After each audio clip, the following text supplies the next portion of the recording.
Bom dia a todos. Muito obrigada por se juntarem a este webinar, às conferências Web ACSS. Este é o último webinar deste ano. Creio que agora já estamos em condições de começar. Vou, sem mais demoras, passar já a palavra ao Dr. André Trindade, Presidente da ACSS, que vai fazer a abertura. Obrigada. Muito obrigado, Vanessa. Bom dia a todos, dar as boas-vindas. Enfim, é muito importante ver tantas pessoas interessadas neste tema. Enfim, isto é um tema de futuro e de presente,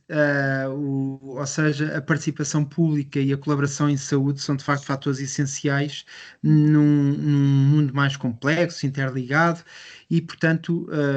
importa ver este tema da participação pública e da colaboração em saúde em Portugal um pouco no contexto daquilo que é o Serviço Nacional de Saúde, que ao longo das décadas tem sido um pilar de equidade e de acesso à saúde,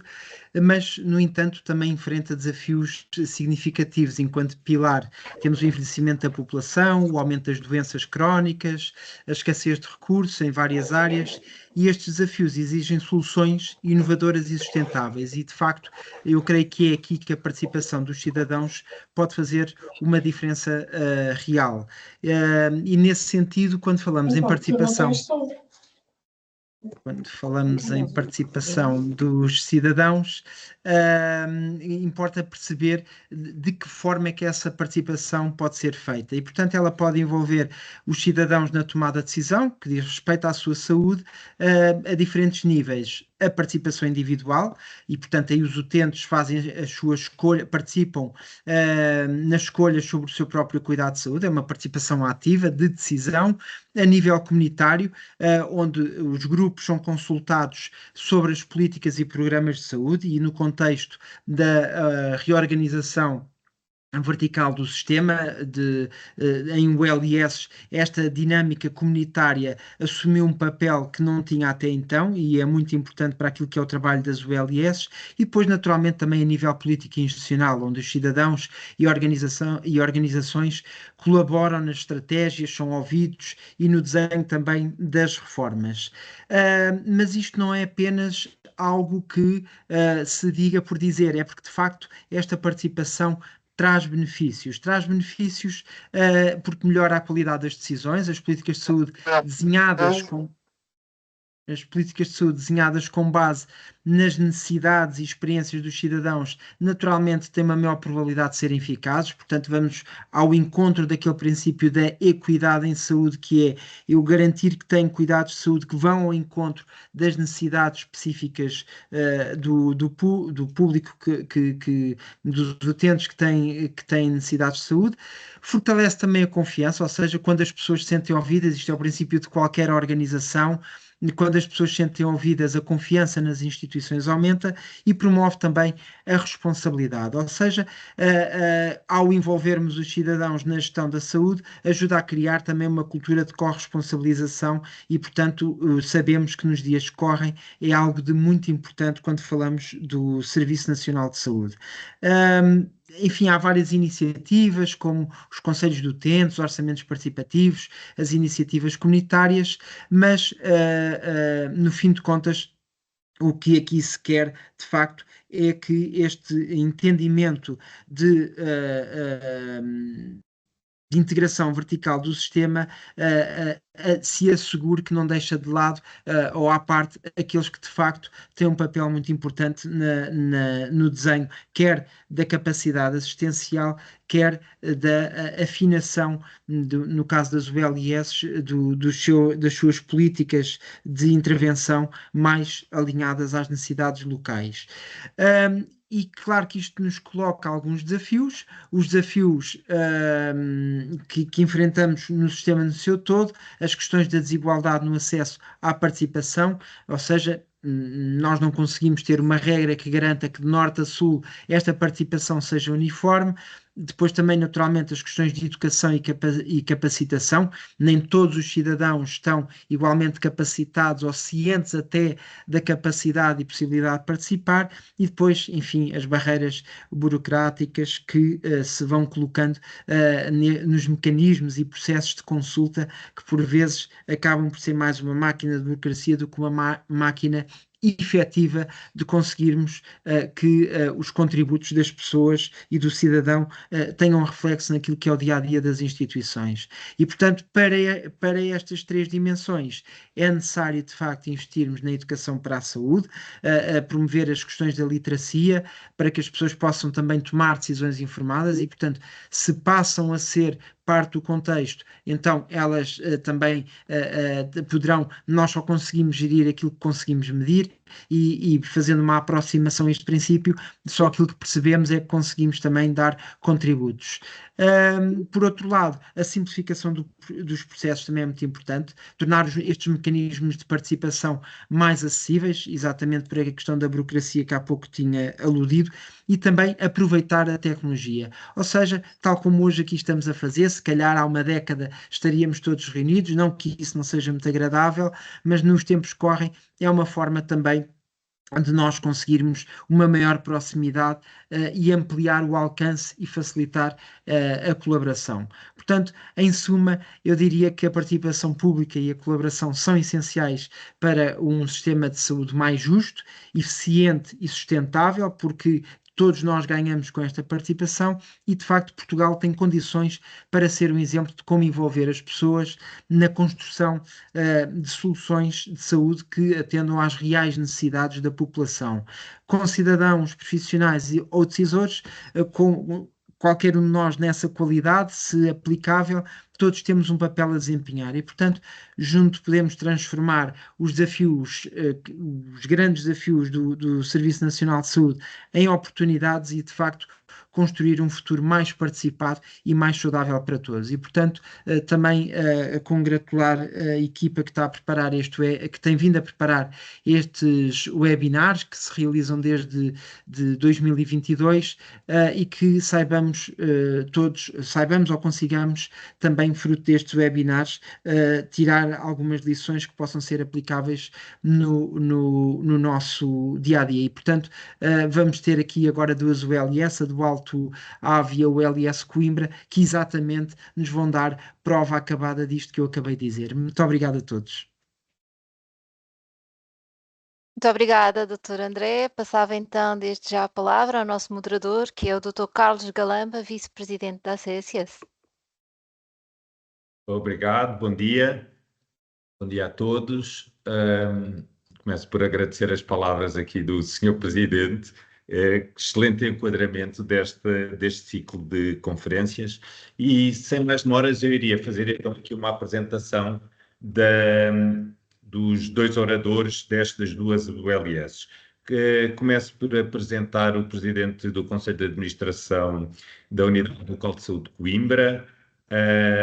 o Alexandre Lourenço. O Alexandre Lourenço é professor auxiliar na Escola Nacional de Saúde da Universidade Nova de Lisboa. É um gestor com vasta experiência no Ministério da Saúde, onde implementou políticas públicas e representa Portugal internacionalmente. Ex-presidente da Associação Portuguesa de Administradores Hospitalares também. Foi consultor da Organização Mundial da Saúde entre 2014 e 2023, apoiando dezenas de países em financiamento e prestações de cuidados e membro ativo de várias organizações europeias de gestão de saúde. É doutorado em gestão pela Nova SBE, com especializações em administração hospitalar e gestão de saúde. Já Pedro Cunha é presidente do Conselho de Administração da Unidade Local de Saúde do Alto Ave. É graduado em Medicina Interna e especialista europeu em hipertensão arterial pela Sociedade Europeia de Hipertensão. Coordenou a consulta de hipertensão e risco vascular do Centro para a Investigação e Tratamento da Hipertensão Arterial, distinguido como Centro de Excelência Europeu em 2009. É licenciado em Medicina pelo ICBAS da Universidade do Porto e doutorado em Medicina Clínica pela Universidade do Minho. Completou com mérito o Programa de Alta Direção de Instituições de Saúde da AS Business School. E sem mais demora, então eu iria solicitar ao Alexandre Lourenço para fazer a sua apresentação. Muito obrigado.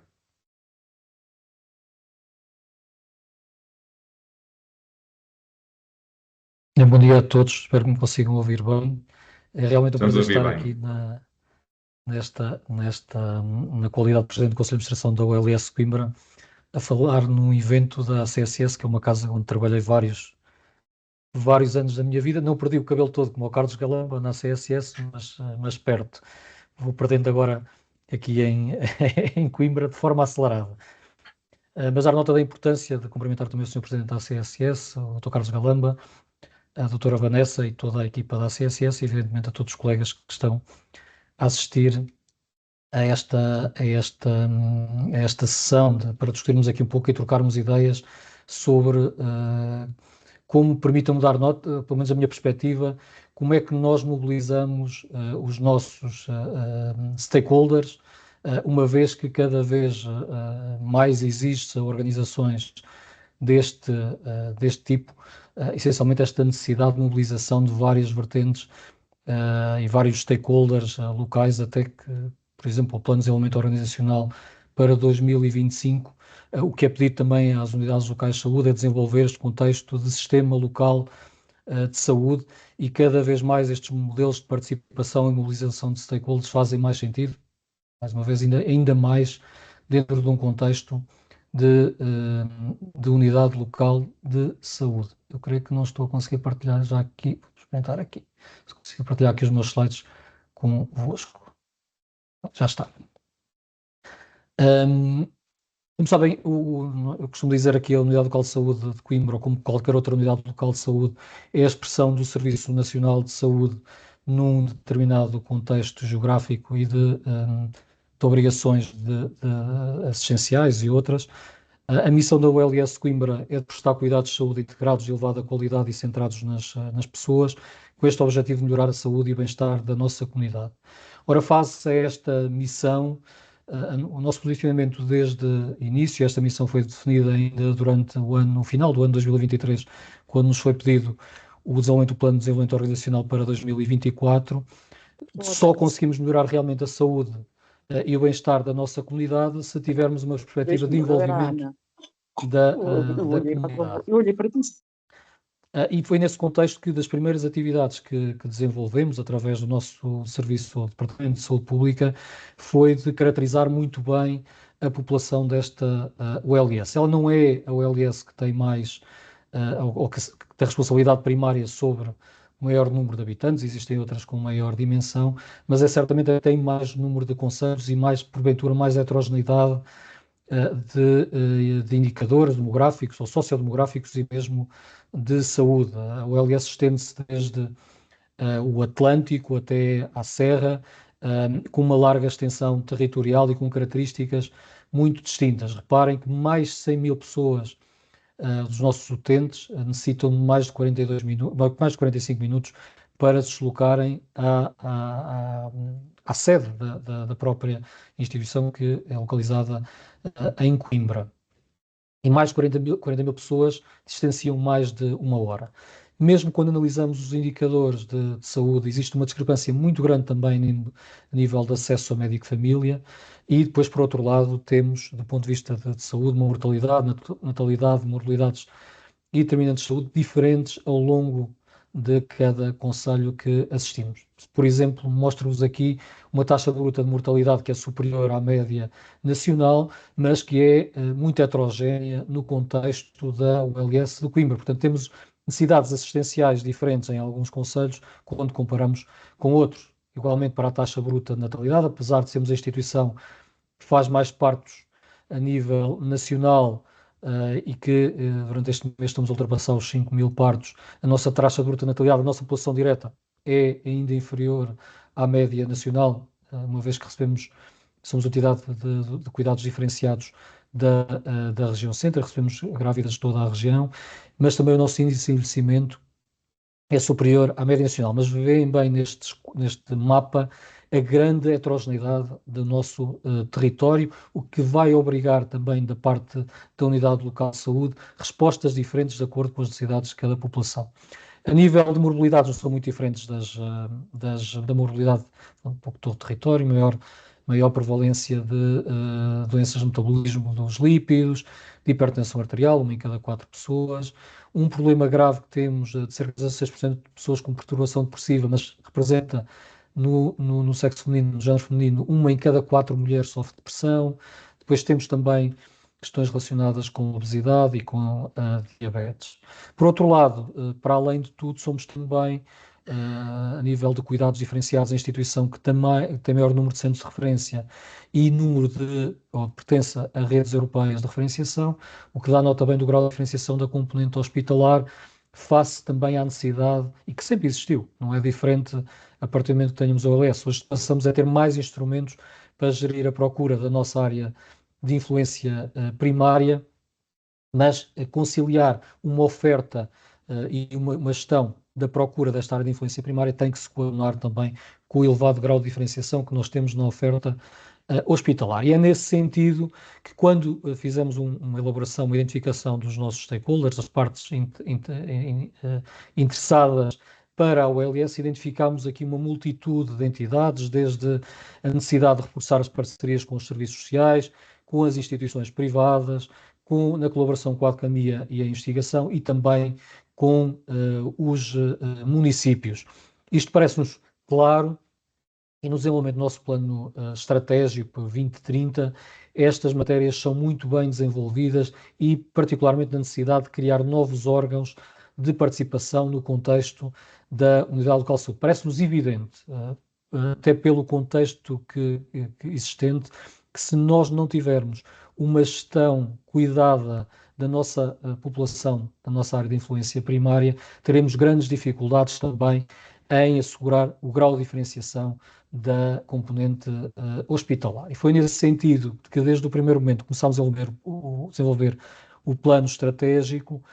Envolvemos desde o início todos os presidentes de Câmara Municipal, estamos a falar de 21 presidentes de Câmara, mas consultámos também para além dos presidentes de Câmara e depois também envolver no plano estratégico mais especialistas, as ordens profissionais,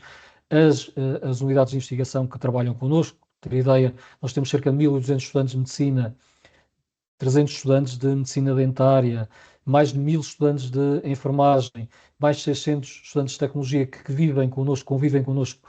diariamente, e é importante, dentro da nossa missão de ensino universitário, também conciliar a nossa atividade com esta formação, que não é só para nós, evidentemente nós somos contribuintes líquidos para o Serviço Público de Saúde e mesmo para o Sistema Nacional de Saúde, mas a importância de conciliar também a nossa ação e a nossa estratégia com as várias instituições de ensino, seja a Universidade de Coimbra, o Instituto Politécnico de Coimbra, a Escola de Enfermagem e outras entidades, e depois também as entidades de desenvolvimento regional. Foram recolhidas todas essas informações e ajudaram-nos a desenvolver o nosso plano estratégico. Outro aspecto importante e que muitas vezes fica esquecido nas nossas organizações é a necessidade de cada vez mais envolver os profissionais. Os profissionais de saúde são essenciais para a mobilização. Muitas vezes, até dentro do contexto, não é só português, mas também até internacional, existe grande dificuldade de atração e retenção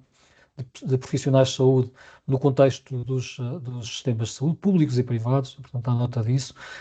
e é importante envolvê-los em todo o processo de definição estratégica e também de gestão. E foi nesse sentido que nós iniciámos também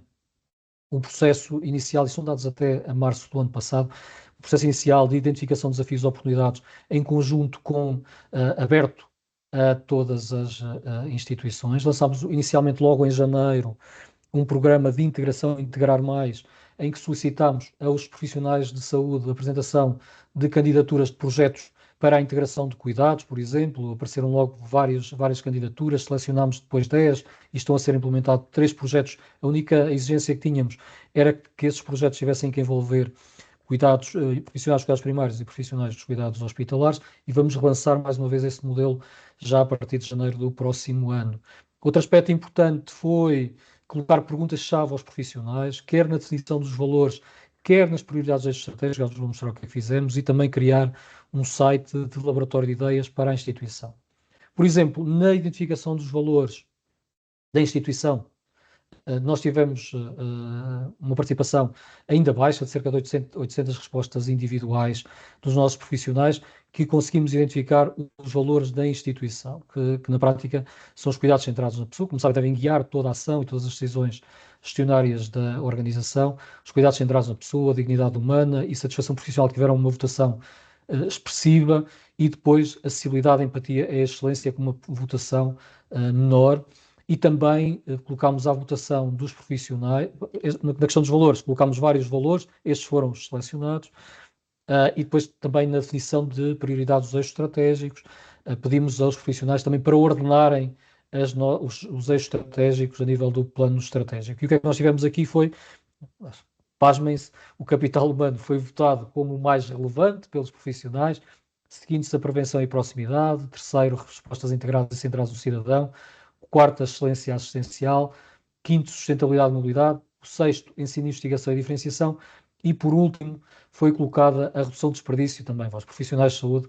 nestas questões de redução de desperdício e controle de gestão não é a maior prioridade para eles, mas também permitiu-nos perceber bem o enfoque do nosso plano para 2030, que é claramente um grande enfoque na valorização do capital humano. Vejam aqui, tivemos mais 597 respostas individuais neste processo. Portanto, aqui a definição dos eixos, dos valores e os eixos estratégicos já ordenados pela votação dos profissionais. Fizemos muito mais ainda, temos tido várias iniciativas de colocação, de votação de decisões gestionárias para os profissionais de saúde, temos tido votações muitas vezes até expressivas, acima dos 3.000 votos, por exemplo, na definição de algo tão simples como o design do cartão de identificação e outras matérias que nos parece importante envolver e cada vez mais assegurar a participação dos profissionais. Mesmo em todas as sessões de decisão, fazemos, quando são mais ou que exigem mais, que são mais sensíveis, nós realizamos muitos webinars para valorizar e criar até esta área de laboratório de ideias a nível, por exemplo, do regulamento interno, e de outras atividades que colocamos a definição, por exemplo, de fardamento, que fazemos webinars e colocamos sempre em laboratório de ideias a disponibilidade para discutir e apresentar soluções alternativas. Um dos aspectos importantes, evidentemente, de cada organização é a definição do regulamento interno. E mesmo neste processo de regulamento interno também tivemos vários processos de consulta ativa, quer dos profissionais da instituição, quer de stakeholders, de partes interessadas, e eu dava-vos nota de algumas áreas que desenvolvemos a nível do regulamento interno, que está atualmente para parecer da direção executiva. São os órgãos normais. Um dos aspectos que nos pareceu relevantíssimo foi criar as figuras do provedor do utente e o provedor do trabalhador. Eu sei que já existem instituições com estas duas figuras, mas para nós pareceu-nos muito importante para assegurar uma maior participação dos utentes e dos trabalhadores a criação destas figuras,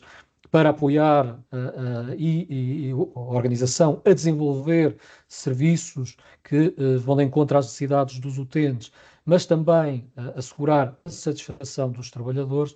e depois também no contexto do Centro Académico e Clínico de Coimbra e também num órgão um Conselho de Ensino Médico, também em articulação com a Faculdade de Medicina, que está expressado ou expresso no nosso regulamento interno, assegurando esta participação e órgãos colegiais de discussão e de definição estratégica na organização. Um dos aspectos relevantíssimos, até no contexto do LS, e que começámos logo a trabalhar a partir de fevereiro deste ano, e aqui esta fotografia, por exemplo, foi uma reunião realizada em março no município de Góis. Nós fazemos reuniões descentralizadas com todos os municípios, idealmente todos os meses, e na prática nós apresentamos o que é que estamos a desenvolver e discutimos medidas para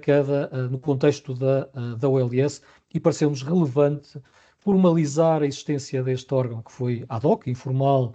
inicialmente, com reuniões mensais, mas revertê-lo também para o nosso regulamento interno, e criámos este Conselho Intermunicipal de Saúde. O que é este Conselho Intermunicipal? Reúne obrigatoriamente, trimestralmente, mas pode ter outras reuniões extraordinárias.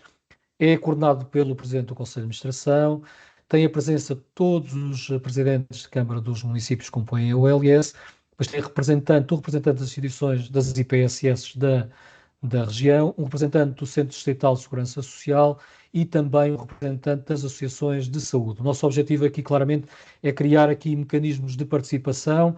em que a OLS também presta contas, mas também, evidentemente, recebe os contributos dos municípios de uma forma multilateral. Não impede que existam contactos bilaterais com cada um dos municípios, mas num contexto de 21 municípios, este órgão para nós parece-nos essencial para desenvolver serviços em proximidade. Eu dou-vos um exemplo. Estamos hoje, até a nível da nossa equipa, do nosso CRI de saúde mental, a desenvolver as equipas comunitárias de saúde mental, a estendê-las mais no território e, evidentemente, a parceria com as autarquias é essencial. É essencial e todos os programas que estamos a desenvolver discutimos com as autarquias e todas as equipas, por exemplo, comunitárias de saúde mental trabalham com as autarquias, quer no sentido de identificação de infraestrutura, de apoio, quer de transportes, e esta discussão é toda feita, evidentemente, com os municípios, mas também em outras unidades que estamos a implementar de forma descentralizada, unidades na área da oftalmologia, na área da audição. Todas as unidades são discutidas com os municípios e exigem realmente um alinhamento estratégico muito grande, quer no nível do planeamento estratégico da OLS, mas também dos planos locais e municipais de saúde e depois de outra estrutura que vos vou apresentar. Evidentemente, outra estrutura que foi revertida em regulamento interno foi o Serviço de Promoção e Bem-Estar da Diversidade, que veio na linha da necessidade de nós motivarmos e termos uma política ativa de envolvimento dos profissionais. E outro ponto, vou acelerar aqui um pouco, parece-nos relevante, foi a constituição no nosso regulamento interno que chamamos comunidades de saúde. Vou passar aqui um bocadinho à frente. O que é que são isto? O que é isto das comunidades de saúde? Isto foi discutido com os municípios e pareceu-nos que, tendo o contexto que mostrei no início, de um território muito heterogéneo, com grandes desigualdades de indicadores de saúde e indicadores sociodemográficos, a necessidade de criação de áreas homogéneas que tenham respostas direcionadas e específicas. E nós, em conjunto com os municípios, aprovámos a constituição destas comunidades de saúde que vêm aqui e que, na prática, o que nos permitem é ter um planeamento de saúde em conjunto com os municípios para estas áreas e, evidentemente, possibilitam o desenvolvimento de projetos de saúde coerentes, em proximidade, sustentados também em modelos de governação clínica autónomo, permitindo aos cuidados de saúde primários ter um modelo mais autónomo de atuação e com competências operacionais próprias, sempre em estreita ligação com os municípios para os quais estão organizados.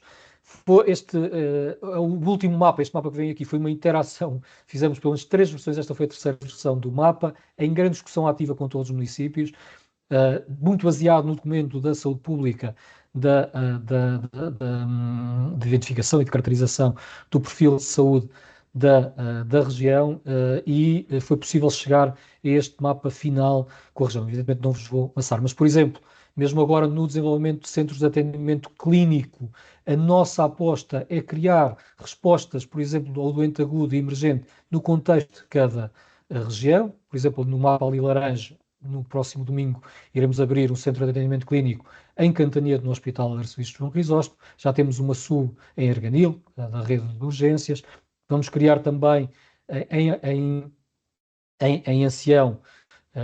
outro com o Hospital do Avelar, também outro centro de atendimento clínico para dar resposta a cada um dos territórios. O nosso objetivo aqui, evidentemente, no planeamento em saúde, em conjunto com as autarquias, encontrar respostas específicas para cada um dos territórios, mas isto estende-se muito para além da resposta à doença aguda. Estamos a falar na descentralização de respostas na comunidade. Estas comunidades de saúde são dirigidas por um Conselho Clínico de Saúde, tem um diretor médico, um administrador hospitalar, um gestor, um médico especialista em saúde pública e um enfermeiro gestor. Outra componente importante, não vou elaborar muito sobre isso, é uma reorganização da área da saúde pública, que é essencial para as próprias unidades locais de saúde, mas evidentemente eu creio que este é um processo em crescimento. Tenho a noção da humildade que temos que ter a abraçar este novo modelo das unidades locais de saúde, estar muito atentos a todos os stakeholders, perceber como é que os temos que envolver, particularmente as associações de utentes, mesmo ao nível de algo, não abordei aqui muito, que é o desenvolvimento de percursos clínicos integrados que estamos a fazer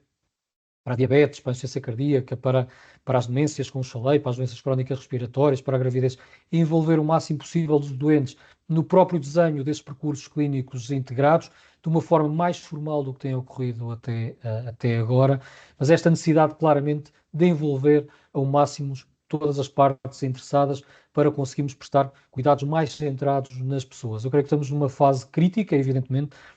mas a nossa atitude é de enorme humildade, de ouvir, de aprender e de envolver todas as partes que queiram trabalhar connosco num verdadeiro, como é a orientação do Governo, de um verdadeiro sistema local de saúde que envolva também o setor social, o setor privado, a oferta pública, num contexto, os municípios, numa oferta clara e capaz para, e face das necessidades que a população tem e que exige dos serviços de saúde. Muito obrigado. Muito obrigado. Agradeço muito mesmo aqui ao Sr. Presidente do Conselho de Administração, uma excelente apresentação. E mais do que a excelente apresentação, o excelente trabalho que vocês desenvolveram, todo planeamento, não terá sido fácil, acredito, dada não só a dimensão da ULS, mas também do território que vocês cobrem. Tenho a certeza que no fim destas duas apresentações, do Alexandre Lourenço e do se vai seguir do Pedro Cunha, surgiram muitas perguntas. Eu já tenho aqui algumas elencadas, mas sem mais demora, então iria passar a palavra ao Pedro Cunha para a apresentação e peço ao Alexandre que se mantenha, porque depois vamos com certeza ter aqui algumas questões para vos colocar. Ok, muito obrigado. Pedro Cunha, então, por favor.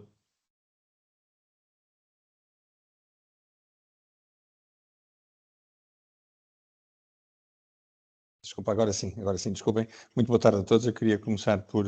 agradecer o convite da ACSS, na pessoa do seu presidente, o Dr. André Trindade, e agradecer também ao Dr. Carlos Galamba o facto de moderar este pequeno painel e a oportunidade que nos dá de podermos partilhar algumas das iniciativas que temos tido e que mais uma vez, e como dizia o Alexandre Lourenço, que sou também daqui, não são mais do que estratégias para tentar encontrar as melhores soluções que nós encaramos, obviamente, com muita humildade e com a possibilidade de ouvir as pessoas que estão à nossa volta para ir melhorando o resultado final e poder enquadrar naquele que é o recurso que nós devemos de dar aos nossos cidadãos. Portanto, eu obviamente, começava por vos falar um pouco daquela que foi a nossa estratégia relativamente ao momento de criação da nossa unidade local de saúde. Nós, obviamente, pensamos de imediato na criação de uma solução em saúde que fosse diferente daquela que existia para estes 6 concelhos. Já agora, Guimarães, Vizela, Faf, Cabeceiras de Basto, Mondinho de Basto e Celúrico de Basto, também com uma significativa heterogeneidade, principalmente nos concelhos de Basto, que são concelhos com uma tipologia e demografia típica do interior do país, com uma população mais envelhecida, por oposição aos concelhos de Guimarães e Faf e Vizela, que têm uma estrutura mais urbana, mais metropolitana, até no caso de Guimarães, e inseridos numa estrutura económica baseada numa ação industrial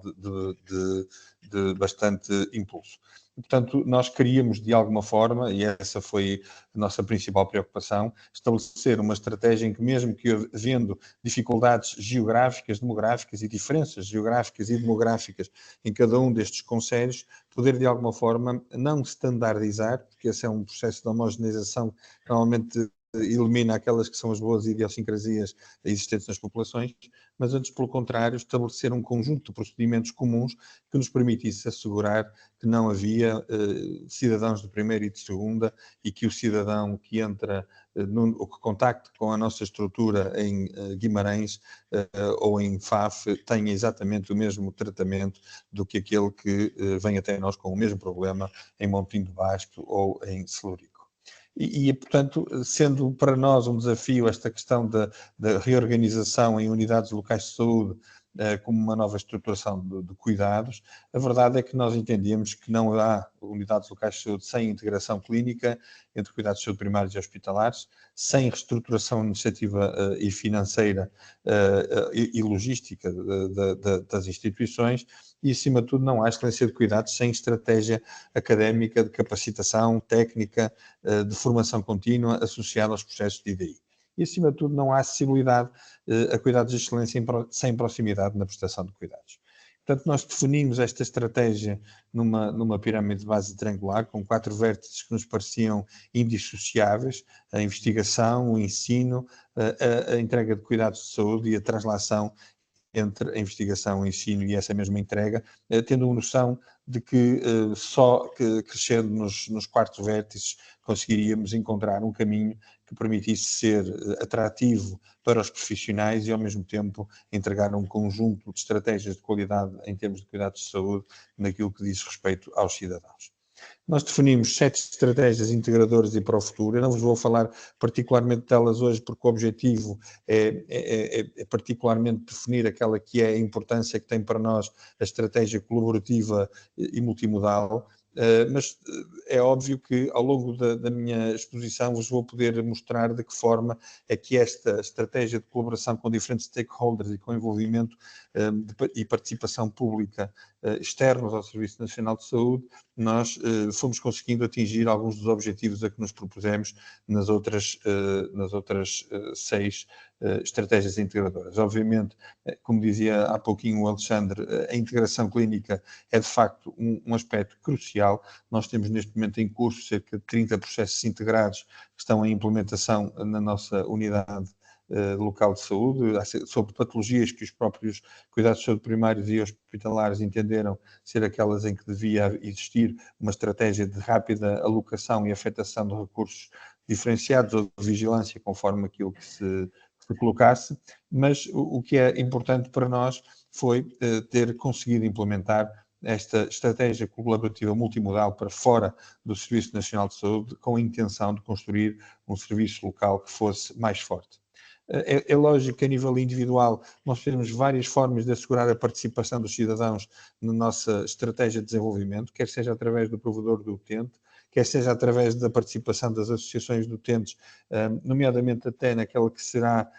num futuro muito próximo, o seu envolvimento com os processos assistenciais integrados. Os orçamentos participativos que nós fazemos no contexto dos planos locais de saúde com os diferentes municípios e onde existem opções e de definição de estratégias no contexto da promoção da saúde e da prevenção da doença e nas diferentes comissões das quais se alimenta esta Comissão de Prevenção da Violência no Ciclo de Vida, do adulto à criança, e que envolvem o engajamento não só dos próprios utentes e das associações de utentes, mas também da Segurança Social e das instituições de solidariedade que nos permitem estabelecer abrigos e estratégias de prevenção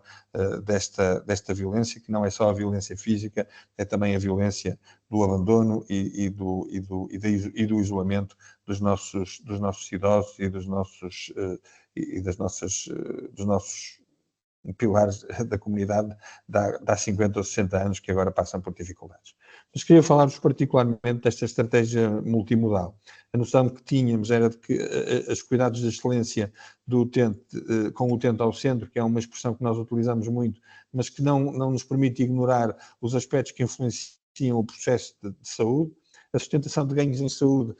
é atingida através da coordenação de esforços entre estruturas implantadas no terreno e com a ação complementar, e depois dizer que esta estratégia de colaboração com diferentes instituições permite ganhos em saúde, ganhos na economia, ganhos para o progresso social, cultural e científico de uma região, e isso tem, obviamente, um impacto significativo naqueles que são os outcomes em saúde. E esta foi também uma das evidências que mais nos motivou para desenvolver este projeto. É que nós muitas vezes, eu ainda há pouco tempo dizia isto numa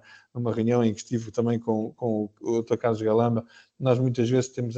como perceberam, a minha formação de base é na medicina, eu sou médico de medicina interna, foi essa a minha formação inicial, e reconheço que entre os profissionais de saúde muitas vezes à noção do complexo de Deus, ou seja, de que nós intervimos e resolvemos os problemas de saúde das pessoas, mas quando somos confrontados com a realidade de que na verdade, essa intervenção contribui apenas em 20% para aquilo que são os principais outcomes em saúde, seja em termos de sobrevida ou em termos de qualidade de vida, esse complexo fica reduzido a muito pouco e percebe-se claramente que há uma necessidade urgente de nos associarmos aos outros stakeholders que são capazes de assegurar os restantes 80%, seja através de uma aliança entre os cuidados de saúde primários e os cuidados de saúde hospitalares e a estratégia de promoção e prevenção da doença, seja através da intervenção nos determinantes sociais e económicos e ambientais da região onde vivemos. E, portanto, com isto em linha de conta e com 4 princípios estruturantes que são, obviamente, que estão na base da ação de uma grande parte das unidades locais de saúde, nós entendemos que era necessário estabelecer esta estratégia de colaboração multimodal que nos permitisse uma intervenção custo-efetiva e mais eficiente na população. E em que é que se consubstanciou essa estratégia multimodal? Bem, no primeiro domínio e no primeiro nível, obviamente, era a própria Unidade Local de Saúde do Alto Ave. É uma unidade que é constituída por 43 instituições ou unidades que entregam cuidados de saúde,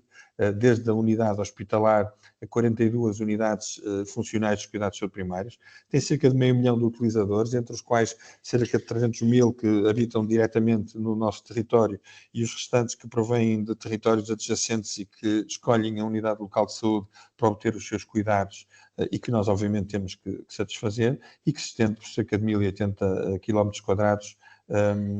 com uma heterogeneidade, como disse, orográfica, demográfica, geográfica, particularmente distinta, como tive oportunidade de referir acima.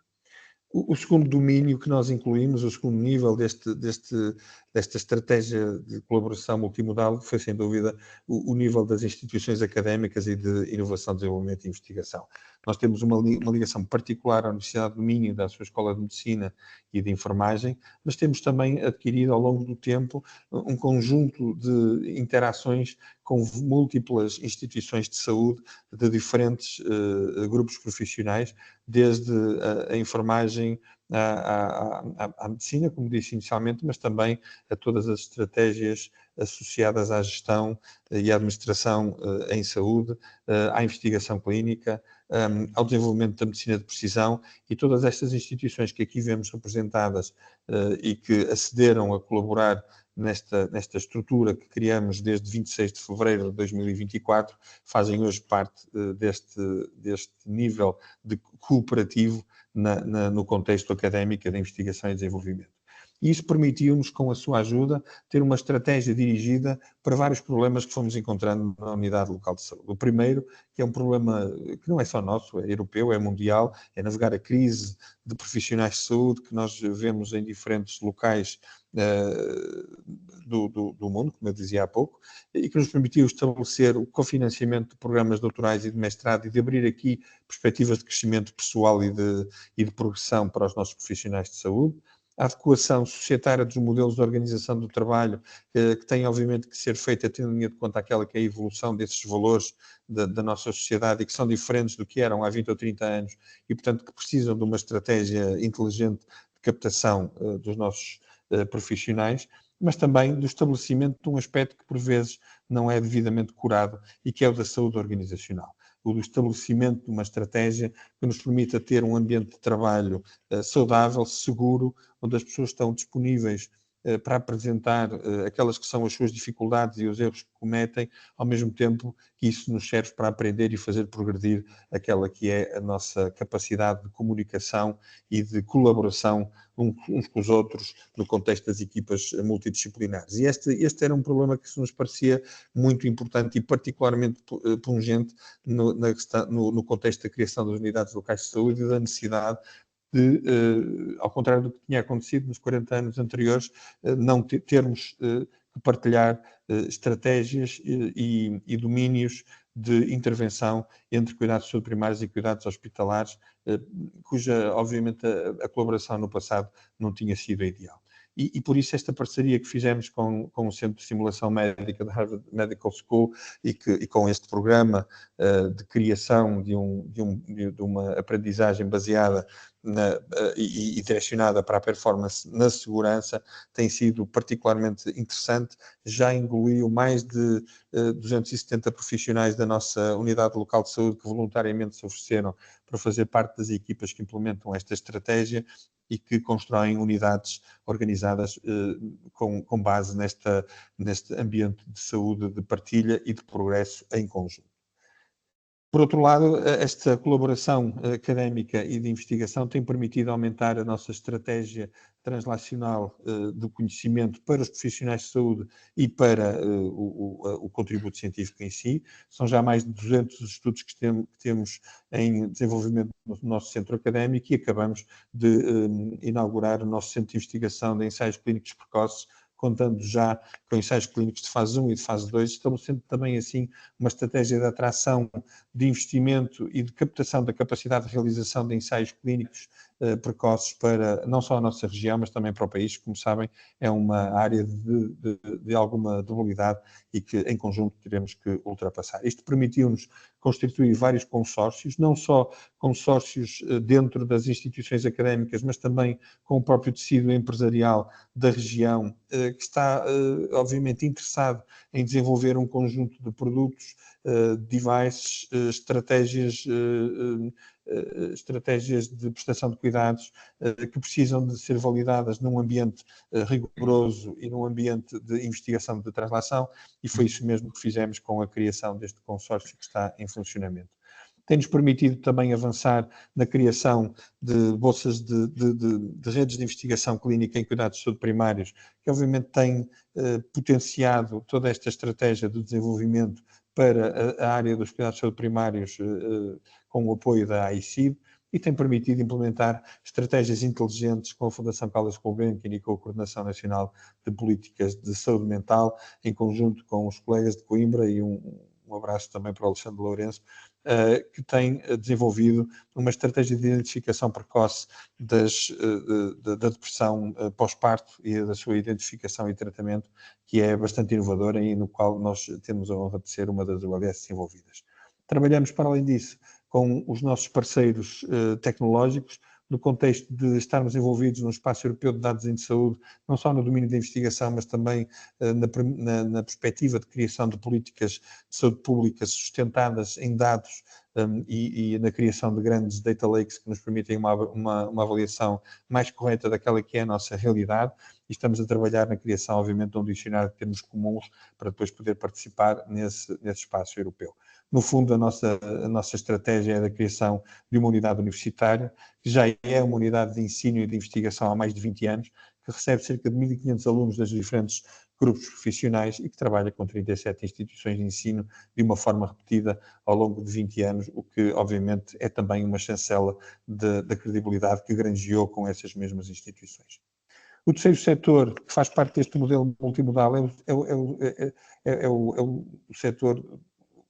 do domínio social, solidário e da saúde. Nós estabelecemos parceria com 9 Santas Casas da Misericórdia e desenvolvemos 2 projetos em particular. Um deles é o projeto, o CCPV, que está direcionado, é um projeto de ação e de intervenção social no domínio das pessoas mais vulneráveis, que desenvolve e implementa um projeto de diagnóstico único, não só das necessidades clínicas, mas também das necessidades sociais dos nossos utentes, que cria a figura do prescritor social na nossa unidade e que tenta, de alguma forma, introduzir as necessidades sociais e a sua prescrição em conjunto e em parceria com as unidades do terceiro setor, com as IPSS e com os municípios e as autarquias, e permitindo que nós tenhamos uma intervenção social que tenha, obviamente, um impacto não só naquela que é a saúde dos nossos utentes, mas também na utilização racional dos nossos serviços de saúde, que obviamente é importante no contexto daquela que é a sobrecarga e a sobrelotação da procura que nós vemos a acontecer todos os dias. Tem também um aspecto particular e importante na questão da literacia para a saúde, do aproveitamento dos cuidadores formais e informais e até mesmo na alocação de cuidadores informais que vêm das profissões de saúde ligadas ao serviço social e até mesmo às diferentes escolas das profissões de saúde. Para além disso, há uma clara complementaridade assistencial que nós encontramos nesta parceria com o terceiro setor. Primeiro, pela sua implantação territorial de proximidade e pela criação, através dessa associação, de espaços clínicos de qualidade com potencial para ampliar a nossa produção assistencial. Permite-nos ter estratégias de step-down e de estratificação de cuidados, permitindo que nas unidades hospitalares tenhamos particularmente leitos reservados para os doentes agudos com necessidades prementes de cuidados diferenciados e que nos permita fazer uma alocação a estratégias de convalescença dos doentes que já receberam esses cuidados em agudo e agora estão estabilizados. Permite uma partilha de recursos na gestão da doença aguda e na criação de centros de atendimento clínico, só respondendo àquela que é a diversidade geográfica e orográfica da nossa unidade local de saúde. Nós temos, através desta parceria, o estabelecimento de 4 centros de atendimento clínico que permitem fazer essa mesma gestão dos doentes com menor gravidade e numa situação de sobrelotação dos nossos serviços de urgência em proximidade e com a qualidade de sabermos que estamos a colocar os nossos doentes em 4 hospitais diferenciados, neste caso em Felgueiras, Ribadave, Faf e Póvoa de Lanhoso. E permite, por outro lado, a otimização de recursos humanos e da atividade clínica programada, com a concepção de modelos híbridos, não só na utilização de espaços e de meios complementares de diagnóstico, mas também na criação de equipas cirúrgicas adicionais que nos permitem combater de uma forma mais eficaz os atrasos na lista de espera, tanto para os inscritos em cirurgia como na consulta. E, por fim, o domínio das autarquias e dos municípios, que é tão importante. É importante porque nos permite estabelecer um conjunto de prioridades de investimento no contexto daquela que é a necessidade de modernização de toda a unidade local de saúde, e nós desafiamos a nossa comunidade intermunicipal a participar e a atrair investimento para que nós pudéssemos fazer como uma forma de melhorar aquela que era a nossa capacidade de oferta, não só na partilha de informação, mas também da cirurgia robótica, da medicina de precisão e dos centros de diagnóstico integrados e de proximidade. Definimos uma cadeia de sobrevivência com 2 eixos que atravessam toda a nossa unidade local de saúde e que permitem que em cada um dos pontos existam contactos claros com a nossa unidade local e a possibilidade de realização da tomada das primeiras medidas e muitas vezes até da triagem daquelas que precisam ou não de chegar aos cuidados hospitalares, e nós criamos com os municípios e com o apoio dos municípios na definição das estruturas e da obra necessária para isso, criamos 6 centros de diagnóstico integrados nos cuidados de saúde primários, que nos permitem ter eletrocardiografia, radiologia básica, um conjunto de análises point of care, todas ligadas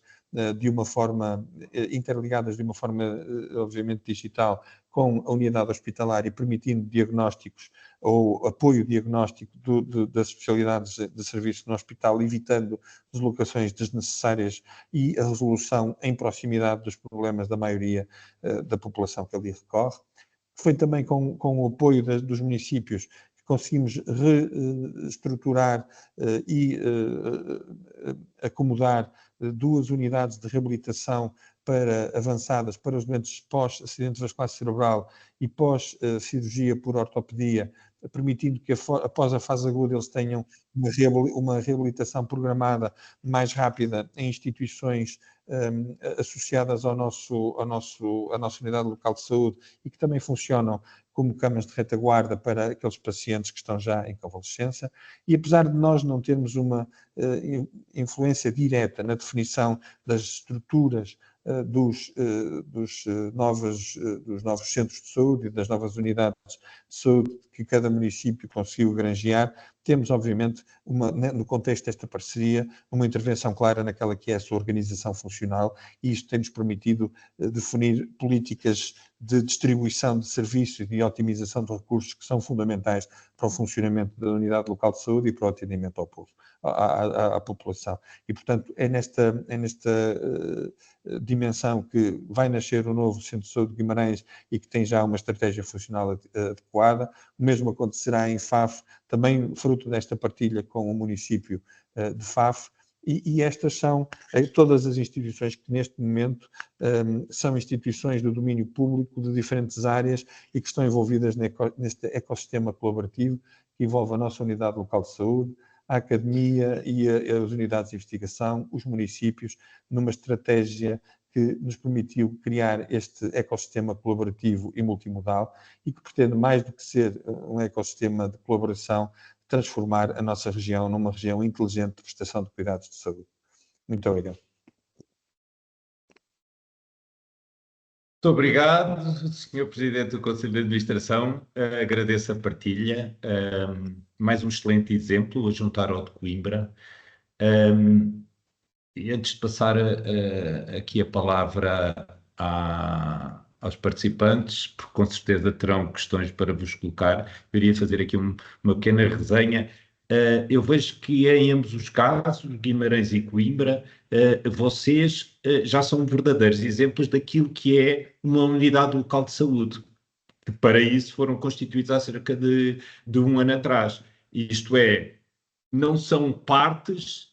mas já é as partes num todo a funcionar. Um ano passou, vocês, eu diria que já deram grandes passos e fico muito satisfeito por isso, porque não foi fácil e todos nós sabemos que a conjuntura não foi a melhor, nem os apoios que tivemos, ou que vocês tiveram, que estão no terreno, terão sido os mais adequados, mas já construíram um grande caminho. Vejo que já colocam muito a expressão o utente no centro do sistema. Já há 10, 20 anos se fala no tema e não víamos passos, e vocês agora estão muito focados nessa situação, estão muito focados na proximidade, numa articulação da rede de proximidade. Vejo que juntam-lhe já muito o cuidado, os alertas que dão sucessivos sobre o ensino e investigação, porque sem ensino e sem investigação nós também não vamos a lado nenhum. A envolvência de terceiros, dos parceiros, o setor social, o setor privado, os municípios, a importância dos municípios, porque eles estão no terreno, eles foram os primeiros a começar a tomar conta e a conhecer bem as nossas populações, e vocês já os chamaram para o meio das vossas organizações. Fantástico, acho que isso é um ponto muito relevante. Vejo que trilharam caminhos diferentes para chegar ao mesmo objetivo. O Alexandre referiu com algum destaque a questão dos questionários que foram desenvolvendo para conseguir obter informação. Eventualmente, o lado de Guimarães também poderá ter tido outras estratégias, mas o objetivo era o mesmo, era chegar a um ponto de conhecer a vossa realidade e depois criar conselhos, criar grupos, comissões. Coimbra falou nos conselhos intermunicipais de saúde, fantástico, onde estão os vários players. Vejo que são participações ativas, com respostas já muito depois no terreno. Ambos já falaram no caso dos centros de atendimento clínicos, que no fundo já estão a descentralizar as urgências, especialmente para aquele tipo de utentes que se calhar não precisa de uns cuidados tão diferenciados e que, por tantas vezes, até por desconhecimento ou porque consideravam que não havia apoio, acabavam por se dirigir todos para as urgências dos hospitais centrais, e aí era a desgraça que nós sabemos que aparecia todos os anos. Olha, muito satisfeito com as vossas apresentações, muito satisfeito já com exemplos muito práticos que vocês têm apresentado. Eu iria abrir aqui a discussão colocando uma questão aos dois, que é, e depois passaria a palavra então aos outros participantes. Alexandre e Pedro, que barreiras é que vocês identificaram? Porque isto de certeza que não foi um processo fácil. De certeza, bem, as primeiras vocês já falaram, questões de grande heterogeneidade do território, extensão do território enorme, com grandes diferenças. Mas para além destas, que outras é que vocês encontraram para chegar ao ponto que já chegaram? Alexandre, foi o primeiro, por favor. Eu creio que há várias, para já a dimensão da tarefa, e eu creio que este envolvimento de todos os stakeholders é relevante, sendo que a grande preocupação que nós temos é, no final, melhorar os serviços aos utentes, e nem sempre é fácil conciliar todas as partes interessadas, e essa, evidentemente, é uma preocupação. Por isso é que esta criação destes órgãos multilaterais é importante, quer na questão, por exemplo, do Conselho Intermunicipal, seja nos conselhos com as áreas de ensino. Parece muito relevante que nós saibamos envolver todos os participantes, sabendo no final que o interesse final é a prestação de cuidados de saúde e melhorar a prestação de cuidados de saúde à população. Mas, evidentemente, esta necessidade de envolvimento é claramente a maior dificuldade que nós temos, sabendo também que, mesmo da parte de um contexto bastante complexo de cuidados de saúde primários, várias unidades hospitalares, todo este contexto de criação da unidade local de saúde é um contexto bastante complexo e que exige muita disponibilidade de diálogo com todas as partes, e é isso que temos estado muito apostados, sendo que eu creio que até fica bastante surpreendido com a capacidade de abertura dos municípios para este novo modelo organizacional, ou seja, os municípios têm tido uma enorme capacidade de abertura para nós chegarmos a consensos, quer na criação das comunidades de saúde, no apoio dado à descentralização da prestação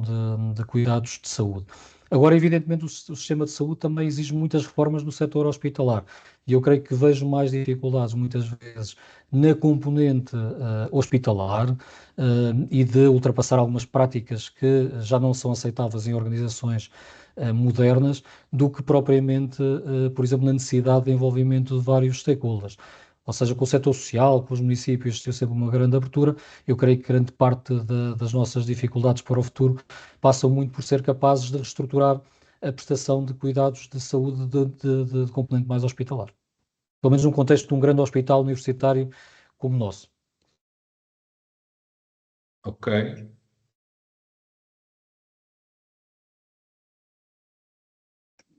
Posso? Sim, muito obrigado. Não, eu ia dizer, concordando um bocado com o Alexandre, que curiosamente e paradoxalmente, a dificuldade não esteve tanto no envolvimento dos diferentes stakeholders ou no envolvimento dos municípios, no envolvimento do terceiro setor, da academia. Estes responderam de uma forma particularmente assertiva e rápida ao repto de criar uma estratégia nova de englobar as suas potencialidades por forma a produzir novos resultados em saúde. Diria sim, e concordando, que há dois tipos de problemas major que nós continuamos a enfrentar, até porque, como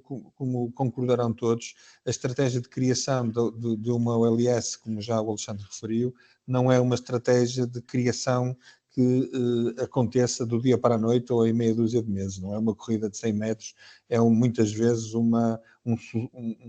suceder de projetos e de estratégias que nós lançamos, que colocamos no terreno e que depois temos que seguir e ir aperfeiçoando, até porque nem sempre acertamos à primeira e às vezes é preciso mesmo remodelar tudo aquilo que tínhamos pensado. Mas sem dúvida que uma das preocupações que temos é de facto com a saúde organizacional, e eu referi-o ali há pouco, no contexto daquela que é a colaboração que tem que existir entre os cuidados de saúde hospitalares e os cuidados de saúde primários. Ponho também aqui a necessidade de nós termos que olhar para os cuidados hospitalares diferenciados e de prever aquelas que são as necessidades que teremos no futuro, reorganizando-os de uma forma em que não continuem a haver uma quantidade de silos que nos impedem de progredir e de encontrar estratégias de coordenação que são mais produtivas e que nos permitem, de alguma maneira, mitigar aquela que é a redução dos recursos humanos que conseguimos fixar. E a outra é mesmo a dificuldade que encontramos também nos cuidados de saúde primários de existirem numa mesma região e não terem uma coordenação de estratégias de prestação de cuidados que se pudesse dizer que fosse homogénea. e isso obriga a criar uma política de alguma... De um conjunto de procedimentos comuns, de um conjunto de objetivos comuns para a região,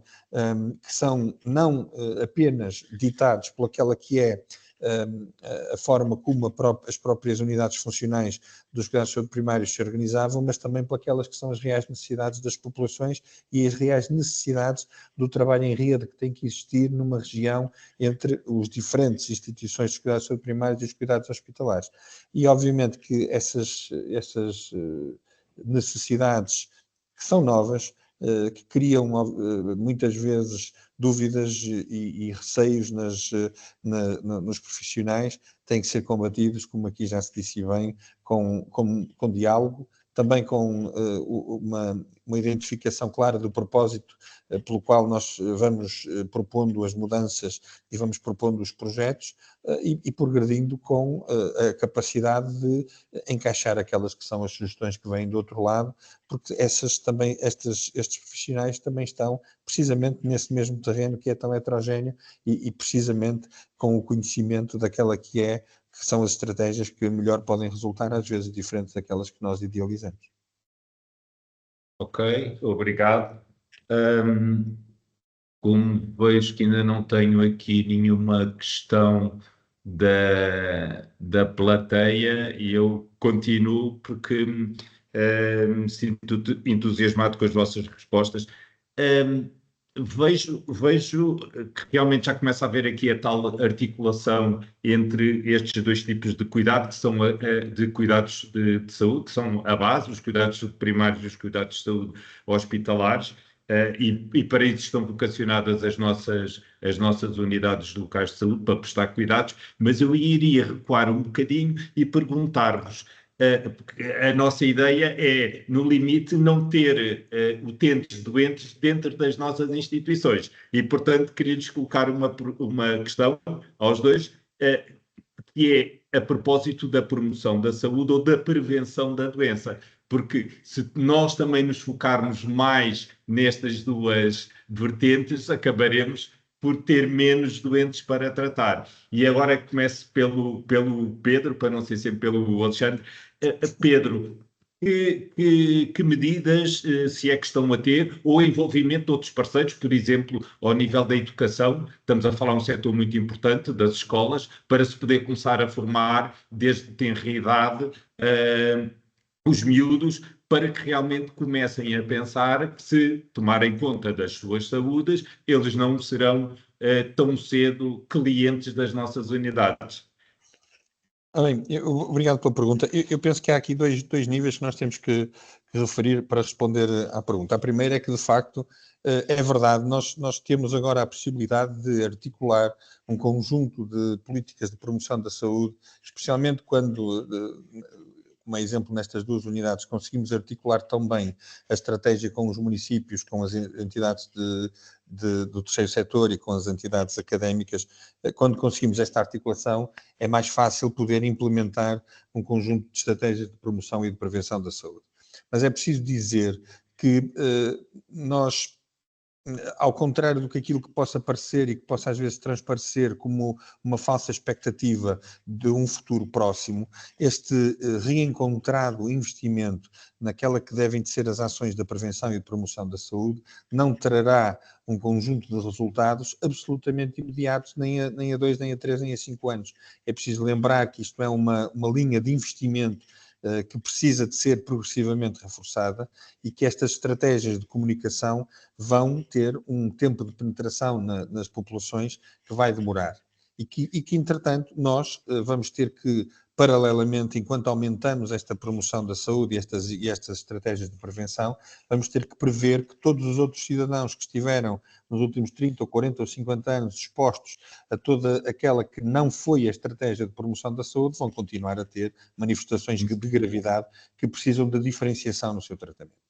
E depois, de uma forma mais clara, é lógico que nós temos hoje em dia, dentro das unidades locais de saúde, as UCCs que trabalham os planos de saúde escolar e onde já começamos a ter estratégias de promoção de saúde mais vincadas e que até podemos organizar de forma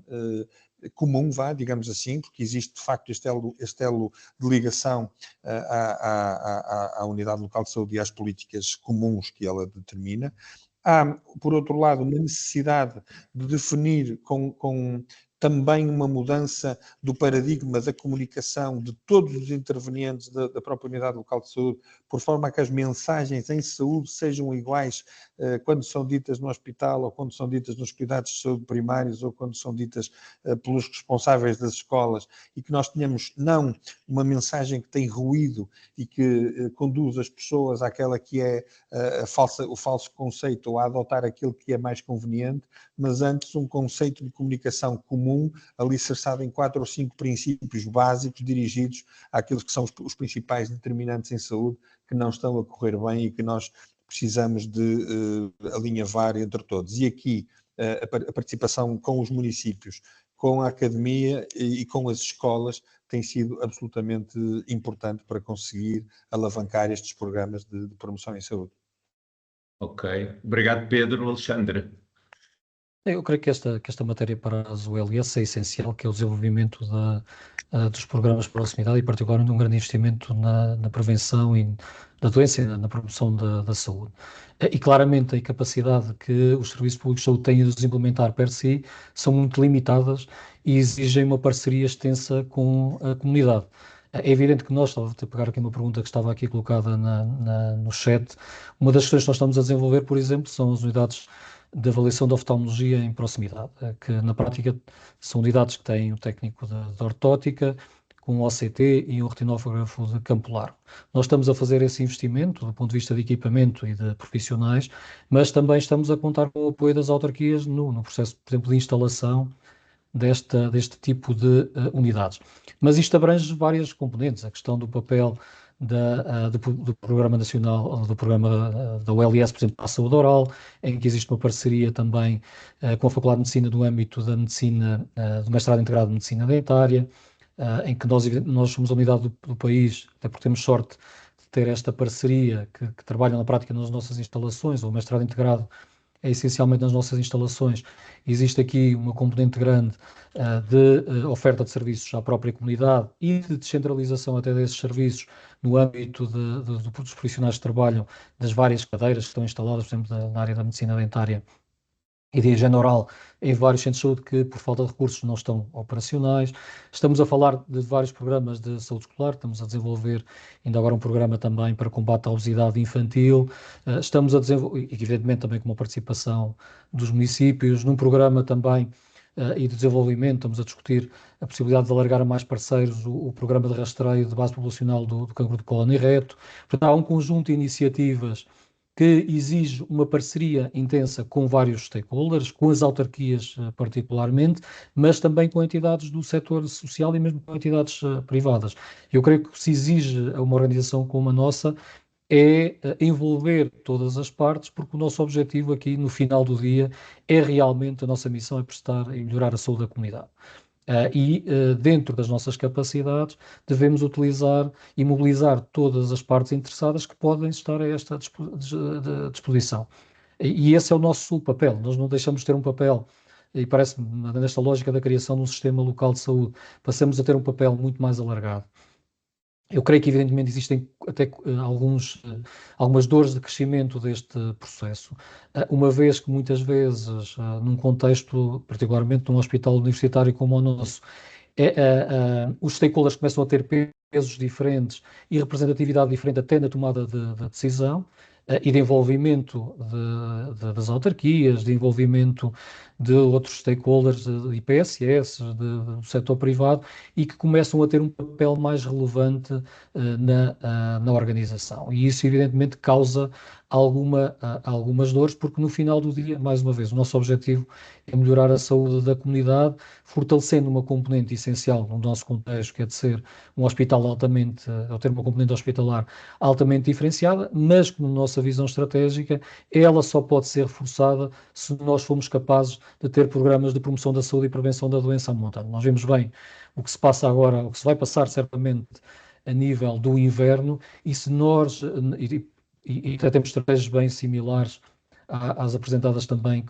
pelo Pedro. Evidentemente, se nós não tivermos capacidade de atuar a montante, não existe hospital que resista ao que aí vem. E grande parte do nosso investimento tem que ser nessa componente, porque até podemos fazer 3, 4, 5 serviços de urgência. Se nós, a montante, não resolvemos estas matérias, depois se não fizermos parcerias com o setor social, por exemplo, no caso de camas retaguarda, nós estamos a contratar cerca de 120 camas até ao final do ano. Se nós não tivermos, quer a montante, quer a jusante, estas parcerias na comunidade, o hospital é totalmente incapaz. Quem tiver a percepção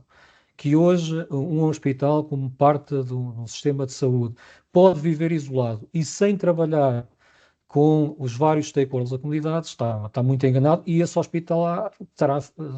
evidentemente, será um fim que é o fracasso. Isso parece-me mais que evidente, e exige-nos a nós uma enorme vontade de levar para a frente todo este tipo de iniciativas. Ok, obrigado. Para já peço ao Pedro e ao Alexandre tomem boa nota aqui do pedido da Cristiana Braga a propósito, que é, pelos vistos, investigadora numa associação no Porto, que pede depois que lhe seja facultado eventualmente alguma figura, porque está interessada numa eventual articulação com as vossas ULS. E o Alexandre terminou aqui a comentar a importância dos stakeholders, e eu falo-lhes de um outro stakeholder,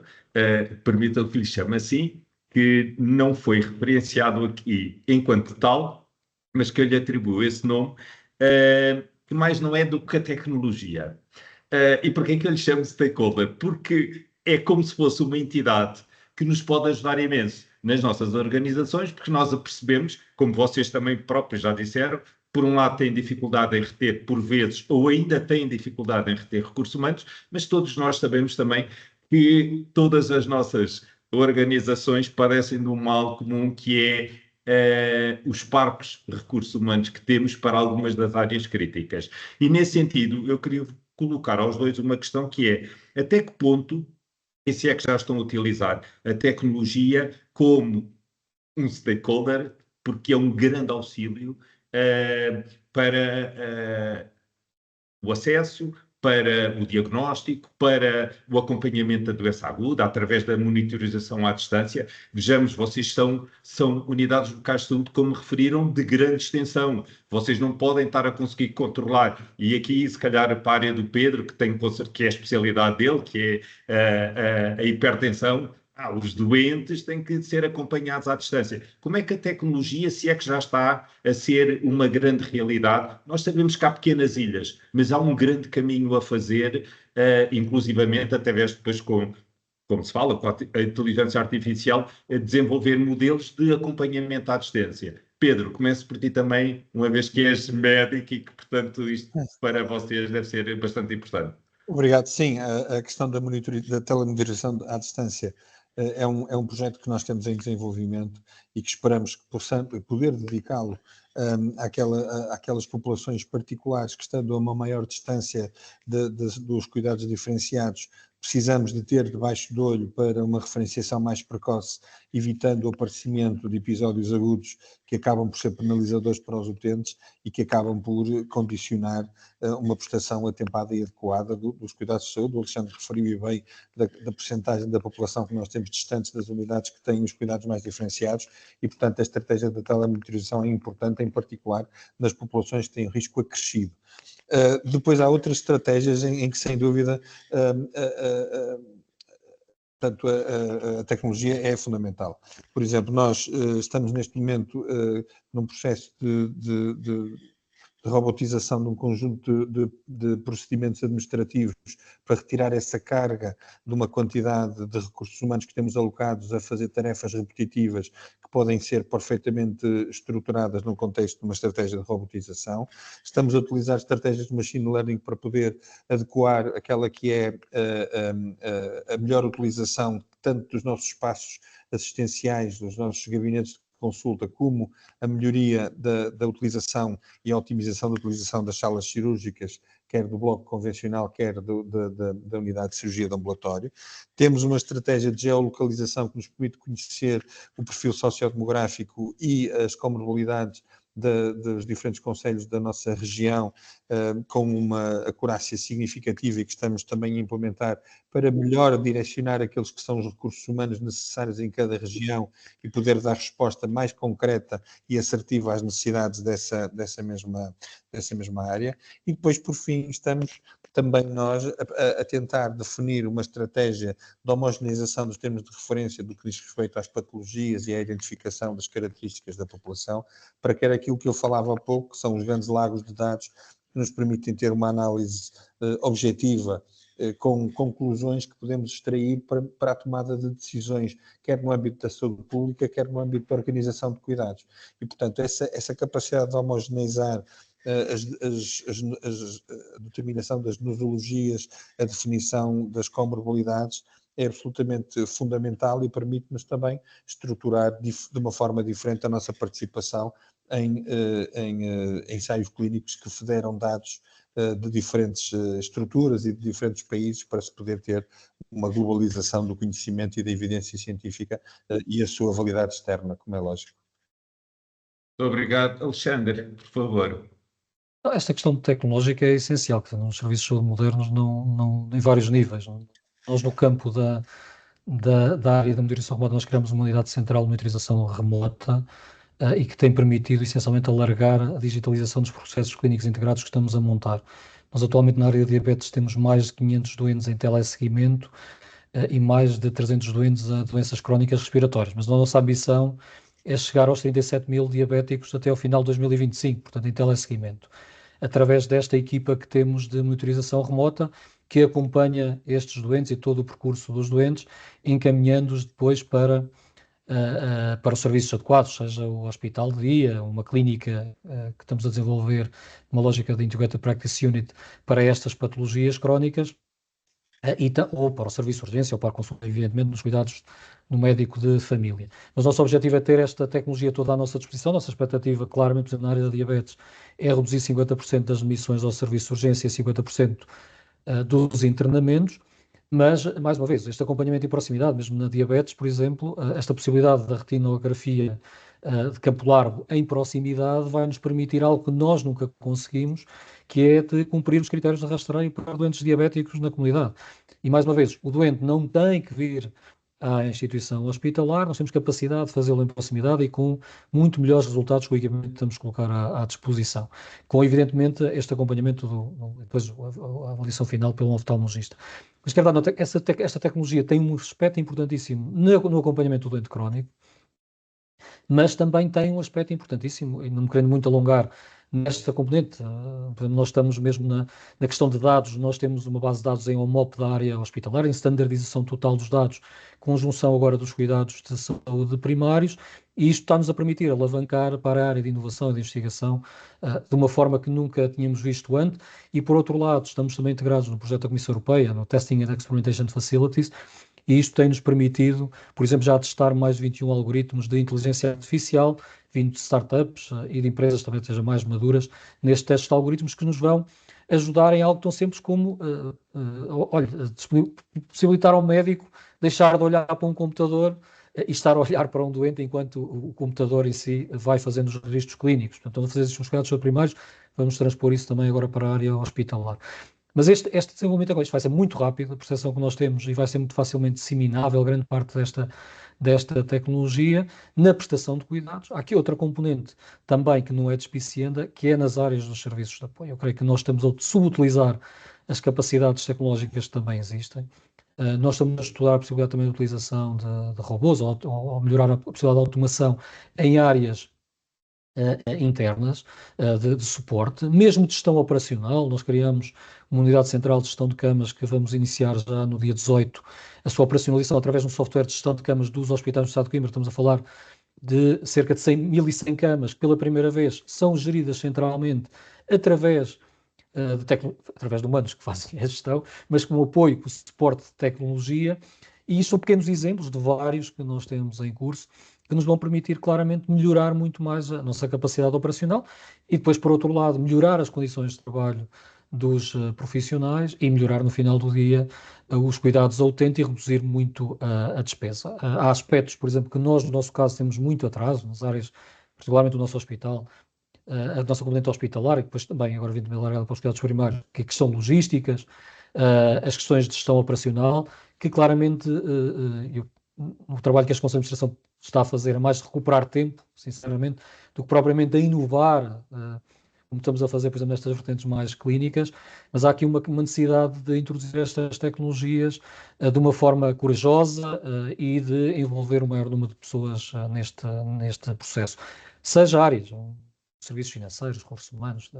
das compras e logística, há aqui muita matéria para nós utilizarmos estes novos instrumentos que temos à nossa disposição e claramente outras instituições que queiram partilhar iniciativas connosco, nós estamos portas abertas para partilhar o que estamos a fazer e evidentemente aprender com todos, porque eu creio que estamos a falar do Serviço Nacional de Saúde e há aqui uma obrigação de cada uma das nossas organizações de trabalhar numa rede de cooperativa e colaborativa para melhorarmos ao fim do dia os cuidados prestados à população com o menor custo possível, defendendo ao máximo também o erário público.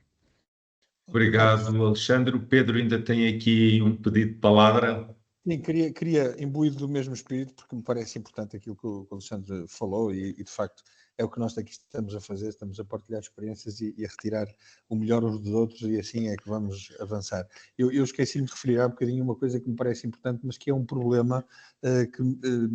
crescente e que me inquieta, que é a questão de nós termos que lidar com um conjunto de populações migrantes que surgem nos nossos concelhos, que estão ainda, por vezes, longe de ter obtido a regularização do seu processo, mas que carecem de cuidados de saúde que nós, obviamente, temos que providenciar. E temos que providenciar não só, que é o mais importante por aquilo que é o respeito ao indivíduo e à pessoa humana como tal, mas também por aquela que é uma estratégia de saúde pública que temos que implementar. E que temos que acautelar para não ver também o ressurgimento de patologias que tínhamos erradicado no nosso país e que existem ainda de uma forma mais endémica noutros pontos do mundo. E também aqui a tecnologia pode ajudar. Nós acabamos... A dimensão do problema total não é bem conhecida, apesar de nós podermos ter ideias aproximadas, mas acabamos em parceria com o P5, da Escola de Medicina da Universidade do Minho, de criar uma plataforma de gestão de inscrição e de gestão destes migrantes que vão chegando ao nosso território e que nos permite depois ter uma ligação direta aos nossos cuidados de saúde primários para a execução daqueles procedimentos básicos de acompanhamento, especialmente das populações mais vulneráveis e das crianças que têm, obviamente, processos de vacinação que têm que continuar a ser assegurados e que conseguimos fazer desta forma. Portanto, é outra estratégia que penso que vale a pena considerarmos, até porque nos permite começar a ter uma noção, através do registro, daquela que é a verdadeira dimensão do problema, para depois poder contemporizar outras estratégias até mais direcionadas e mais viradas para a resolução do problema. Ok, obrigado, Pedro. Nós já estamos a ficar aqui em cima da hora. Temos ainda aqui 2 comentários, perguntas, um mais de caráter económico-financeiro, sobre contabilidade, sobre gestão, como é que vamos fazer aqui a consolidação de contas entre a ACES e hospitais. Eu penso que isto ultrapassa aqui um bocadinho este fórum, na medida em que tem que haver o envolvimento das entidades coordenadoras, nomeadamente da ACSS, mas também posso adiantar que com a Comissão Liquidatária das ARS estamos neste momento a olhar para estes temas e sim, vamos envolver as ULS porque chegou o momento de arrumarmos as contas. Houve este período de transição em que muita coisa ficou pendurada, mas acreditamos que até ao final do ano vamos ter aqui quer a questão dos ativos dos ACES justificado para contabilização nas ULS e também vai haver aqui alguma reorganização contabilística. Estamos com o processo da contabilidade analítica em curso, porque queremos muito que as ULS possam começar a partir do ano que vem a ter custos mais finos sobre o custo do tratamento do doente. Temos aqui outro comentário que eu penso que o Alexandre já acabou por abordar, que tem a ver aqui com a questão da formação, o envolvimento dos profissionais com o desenvolvimento tecnológico, que já foi aflorado, e sim, vê-se que ambas as ULS estão a acompanhar o tema, porque também já no início das suas apresentações falaram da importância da formação e do envolvimento dos profissionais. E eu queria terminar aqui com uma questão para os dois, que acho que é muito importante e que, no fundo, é um bocadinho a cereja no topo do bolo destas nossas organizações, porque não se falava no passado, e vocês já falaram, que a importância da investigação clínica, especialmente, porque é uma grande forma de atratividade de profissionais. E até que ponto, ambos já o falaram, mas gostava que pudessem detalhar um bocadinho mais, nomeadamente porque há outros players também no mercado. Estou a pensar nos laboratórios colaborativos, que foi um tema muito discutido e apresentado, e foram lançados já há um par de anos. Eles estão no terreno. Até que ponto há essa proximidade também das ULS, porque algumas até são atores desses laboratórios colaborativos, até que ponto essa ligação da academia, investigação na área da saúde está a funcionar nas vossas ULS? Alexandre, começo por ti, então, agora. Nós temos orgulho de ser a instituição do SNS que, aliás, a instituição de prestação de cuidados de saúde que mais publica a nível nacional, quer em número de artigos científicos em peer-reviewed journals e também em nível de citações. Portanto, nós temos uma tradição muito grande e também no âmbito até da atração de financiamento competitivo. Nós, nos últimos 5 anos, atraímos mais 7 milhões de euros em financiamento competitivo, através, essencialmente, do Horizonte Europa ou do Horizonte 2020, dependendo do projeto. Esta capacidade de atração obriga-nos também aqui uma grande, a mais exigência. O nosso objetivo, aliás, como falei há pouco, até da criação de base de dados em OMOP, que garanta os cuidados hospitalares e os cuidados primários, vem neste sentido de nós alavancarmos muito a nossa investigação já para 2025 e a nossa capacidade até de aceder a mais financiamento competitivo a nível do Horizonte Europa. Nós ainda este ano também fomos capazes de atrair para nós a coordenação do PT-CRIN, da Infraestrutura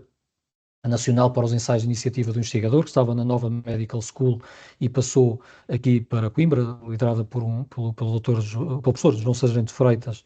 que é um dos nossos profissionais,